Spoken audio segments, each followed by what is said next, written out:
Viewers, welcome back to the Southman Auto Channel. Got us a 2006 Hyundai Sonata. It's got the big 3.3 in it, and it's Sonata charging anymore, or at least it appears that way. It got towed in on a flatbed. Lady said she's driving down the road, driving down the road things, and funny stuff started happening. Radio quit working, heater quit working, check engine light came on, car started running kind of crappy, losing power, and well, she coasted the side of the road, and AAA did the rest. To me, those are pretty common symptoms you hear customers explain with, an alternator that's failed, even though the battery light itself didn't come on until after the car stalled and then wouldn't restart. Of course, the key on, the light's on. I did order an alternator. I assume that's what we're going to need. However, we're not just going to wing, an almost $200 alternator on it until we check it out. So we're going to run through some of those tests real quick. Pretty basic system. You've got the generator, you've got the battery, you've got the big battery cable that hooks to it, and then you only have 2 extra wires on this one, just the field circuit, which is ECM controlled. ECM is going to control how much output this alternator puts out, and then the light circuit, which turns light on the dash. So pretty simple. Now, a couple of viewers have commented that they wish I explained stuff a little bit more in depth. So with that being said, I did stay after work today. It's 5:15. And this is the only time that I usually have to kind of explain things a little more in depth. So I'm going to show you the testing that we're going to carry out. Now, some of you might not care about this. Some of you might only care about Scotty up here in the corner with the chainsaw. Yes, that is the man himself, the big SK. So I'll show you the tests that we're going to do. First, I'm going to do some drawing, and usually this turns out kind of funky. But we're going to draw our battery. That is not a negative symbol. That is. And then we have our wire going over to ground. And then we'll draw the engine. This is not an exact representation of the 3.3 liter because this one has a front mounted fan. So that's the engine. Here is the alternator. All right, everybody following along? And then we have the battery cable that hooks to it. We'll draw the pulley on it and a belt. Look at that, around the crankshaft even. Very detailed. And then up here we have the brain box, the ECM, and then of course we have the charge indicator light, which that's our symbol for that.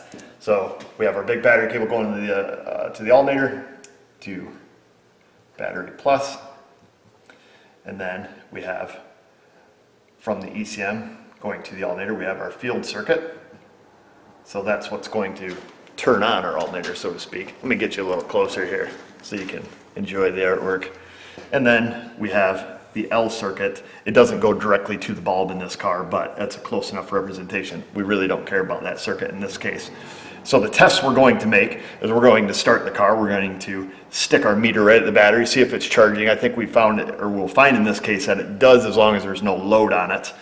So we're going to first check voltage here at the battery, and then we have to do our voltage drop test, and this is where some people get confused. So remember, voltage drop testing is just checking the difference between this point and this point, between any 2 given points. And what we hope to achieve by that is to say, is this cable any good? Because theoretically, if we have corrosion here at the alternator or corrosion at the battery terminal, we could have voltage drop. So for example, our alternator could be putting out, let's say, 14 volts, but at the battery it's only 12. Well, why is that? Well, that's, like I said, corrosion, bad cable, anything like that. And by doing a voltage drop test, we want to eliminate that. So we're going to take our voltmeter, which is this little guy right here. That's our voltmeter. And we're going to hook one of the terminals or one of the cables on battery positive, and then we're going to hook the other one on the back of the alternator. Now, theoretically, we should have, in a perfect world, it'd be 0 volts, but we're going to say maybe 1/10 of a volt, something like that. We're going to want to see very low voltage. And then we're going to do the same thing on the battery negative. We're going to hook our voltmeter from battery negative, and then we're going to take the other lead and go over to the alternator case ground, because if we have a bad ground at the alternator, we're going to have the same symptom. And then all we're looking for is the difference between negative and negative, which should be very low. Again, maybe 1/10 of a volt, something like that.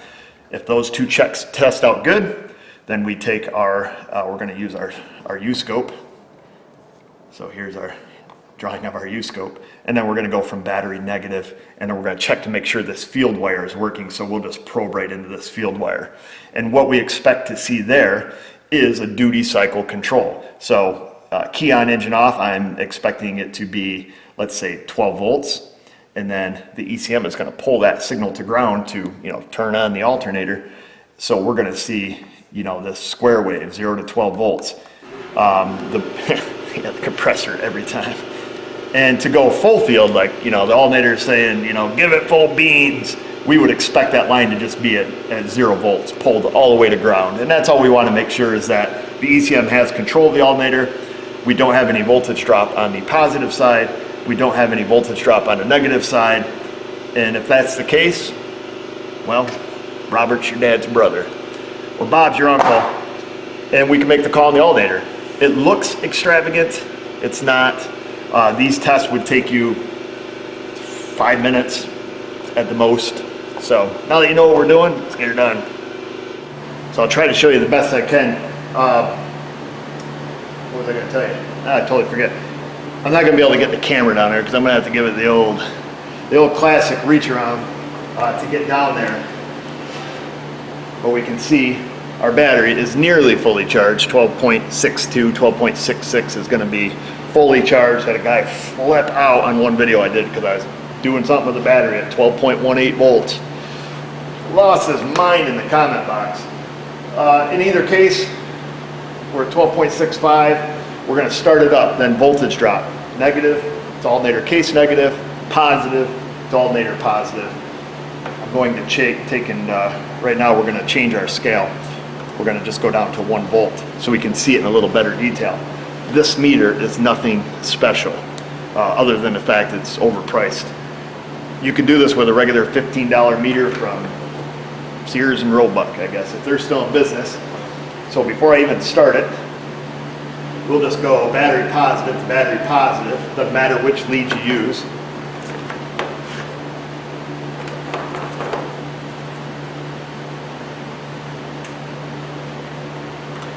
So make sure you go on the threaded stud of the alternator. And then up here, technically, we should be on the actual battery post. We'll double check that. So right now we're positive to positive, and we're going to see the potential difference between these 2 points. Take it fired up. Everything's out the way. Fire the hole.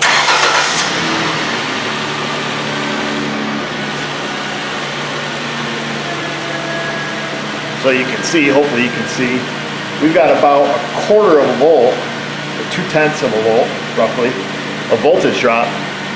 So either, let me just go to battery center post here, just to make sure that's the same.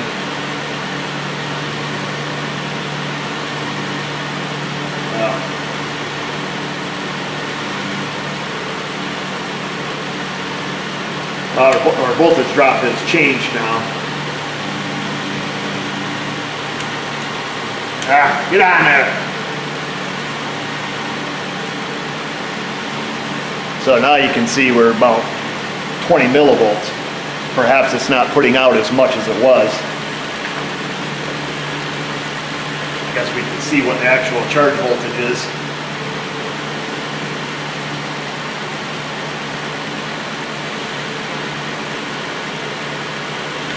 Yeah, I see we're only at 12.3 volts, so it is done giving up the ghost on us. I'm going to check the negative side now. It's going to go right to the alternator case.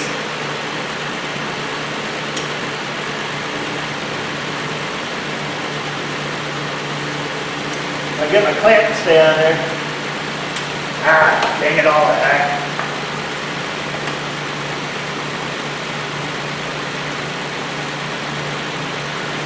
Okay, we're on the alternator case.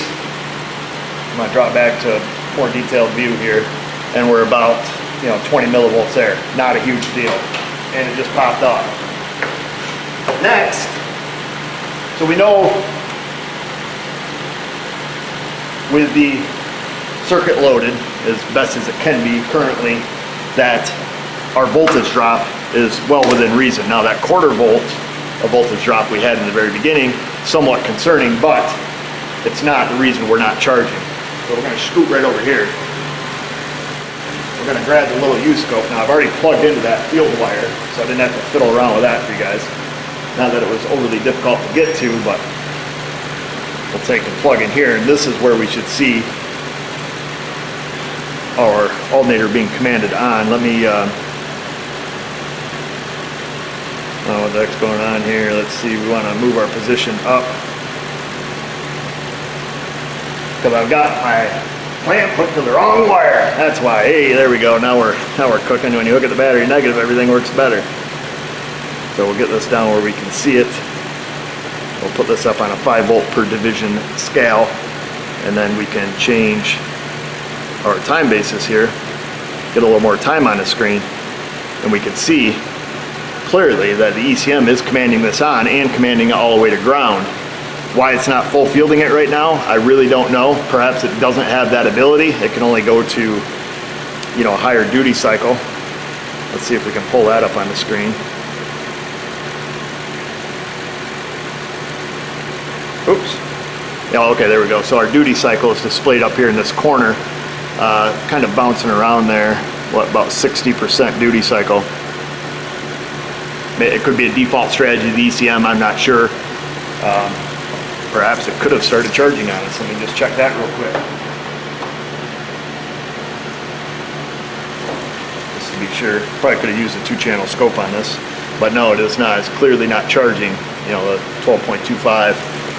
However, it is being commanded on. So, with that being said, we know our alternator is bad at this point. Battery's good. Voltage drop is as good as we can check it without, you know, putting a high load on it. But I feel confident calling the alternator. Should have just guessed, fella. Not charging, slap an alternator on it. Well, we would, except for the fact that I've seen in way too many cases, you have a cruddy connection causing a no charge. And like I mentioned, these tests are very simple. If the alternator is relatively accessible, it doesn't take too long to make 100% certain. Now, one thing we could do, because let's say, you know, I know and you know that this alternator is really not putting out that much current. We could check just to see. I mentioned that you have to check these circuits loaded with current flow, otherwise the results are erroneous.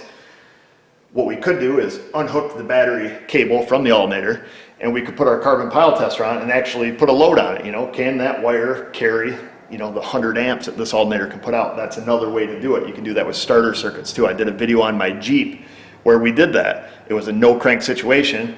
Well, how do we know that cable's good without being able to put a load on it? Well, the only way is well, substitute a load. We substitute loads with test lights. And in this case, it's a high amperage draw, so we need to substitute something high amperage. I use my carbon pile tester, hook it on there, crank it up, you know, will it pull 60 amps? If it does, good. So, okay, got to change some parts. And through the miracle of modern television, the new alternator is installed. A little bit of a son of a mother to put one of those in there, not gonna lie. Glad I didn't record the process. I just wanted to get it done. It is kind of late. I want to go home. So we're going to redo all the tests that we did. We're going to look at the ECM command, do our voltage drop test, of course, make sure it's charging, put it under a load. Make sure it's charging under a load. So we're just going to hook back up. Hopefully all is well. We'll get hooked back to there. We will pop down to our digital meter. Again, nothing fancy, just a voltmeter with a big screen so we can all see it. All right, here we go. Let's fire this little guy up.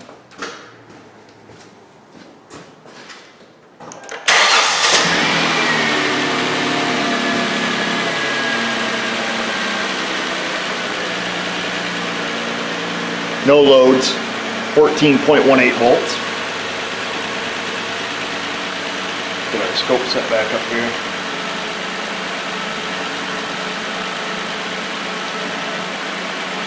We can see that the alternator is being commanded on, and it's going to be commanded on at different charging rates. So every time let's say the line is high here, let's say 12 volts, that's when the alternator is turned off. And then the ECM is duty cycling it on in those little packets there. Well, I guess not really packets, but we'll change our time basis here and you'll be able to see that a little bit better. But if we look at it kind of in the big picture, you can see how the alternator is turning it on. Every time these Every time the graph goes low, that's when it's commanding the alternator on. So theoretically, as we increase loads, that should change. We can do that real quick. Let me throw on rear defogger and wind wipers and all that stuff.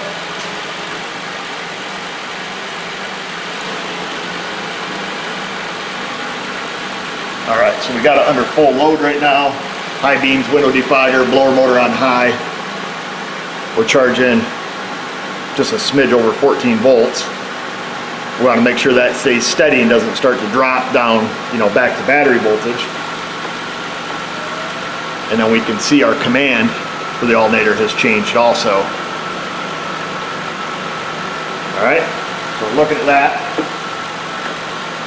we can see looks like we're going to be holding steady just about that 14 volt mark. And then now we'll do our voltage drop test.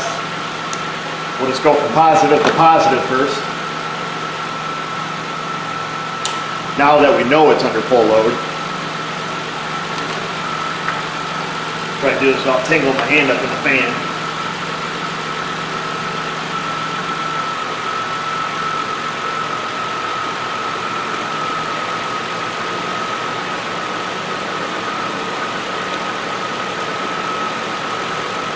You can see we're about 300 millivolts. And I know our connection is good and clean. Get this in a little better view for us here. So about a little over a quarter of a volt. I'm not very concerned with that. That is because of the carrying capacity of the wire, I'm going to assume. So I'm going to hook back on just the alternator wire here. So this is going to eliminate any connections, and we can see we're at 280 millivolts, and I'm hooked directly onto the wire for the alternator. So that eliminates, this connection and this connection, and that is just the limited capability of the cable that's hooked to it. So, not concerned with that. And now we'll just go from battery negative, hate these cables, from battery negative to the alternator case ground. I'll go down and get that.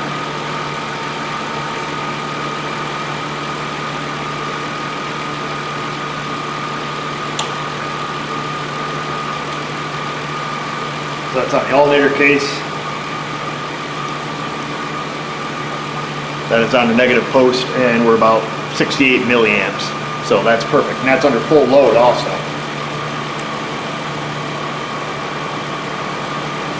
Let's see.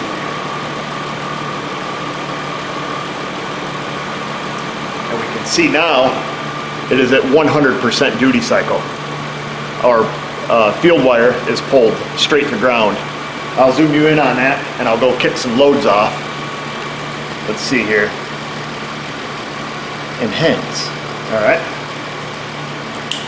So that's good. Get some things switched around so we can see everything that's going on all at once.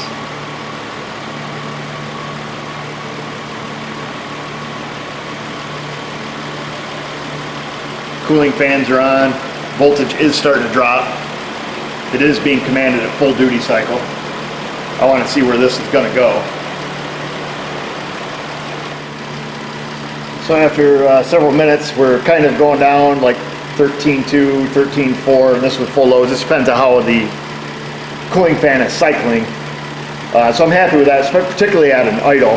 You can see where it's still at full duty cycle, 100% commanded on. So I'm going to take and shut off some loads. We should see some activity.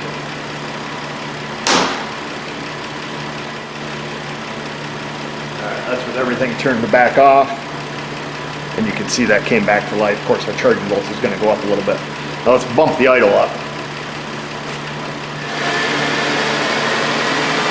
So that's about 1500 RPMs, full load, headlights on, rear window defogger on, blower motor on full blast.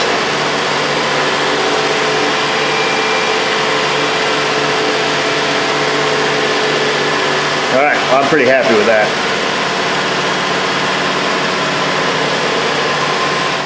All right, folks, so I'm going to leave it at that. Now I know this wasn't the how to change the alternator on your Hyundai Sonata.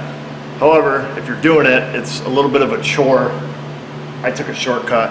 I drained the AC, which shaves you about an hour off the book time on one of these. So so you can unhook the AC compressor, unhook the suction line to it, then, fish it out of there twice as easy. Regardless, I wanted this video to be more on being positive in your testing, even when a car comes in, it's not charging, and of course, we always say, well, it needs an alternator. But in this case, you got, a couple hour job to change it. You've got a almost $200 part to put on it, and if you just go wing that on there and you're wrong, who's going to eat that? In this case, it would have been me. So I take the legit 5 minutes it takes to actually say, yes, the alternator's no good. It's receiving a command to turn on. Voltage drop on the positive side is good. Voltage drop on the ground side is good. It's the bottom line. There's no questions asked then. I think if you don't do that, you're kind of foolish and just guessing. But that's just my opinion.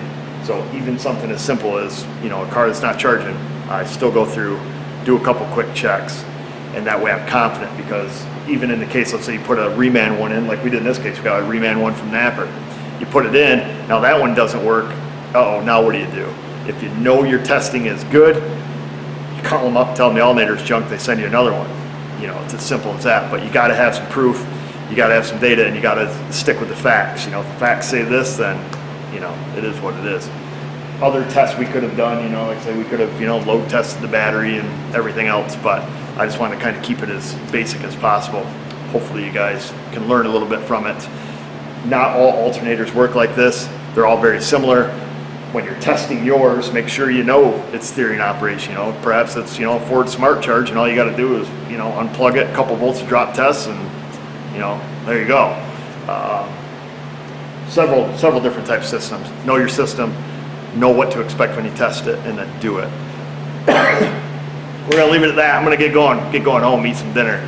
Go down, click subscribe, ring the bell, and all that business. And while you're down there, ring that bell, as Scotty always says. And just remember, viewers, if I can do it, you can do it. Thanks for watching.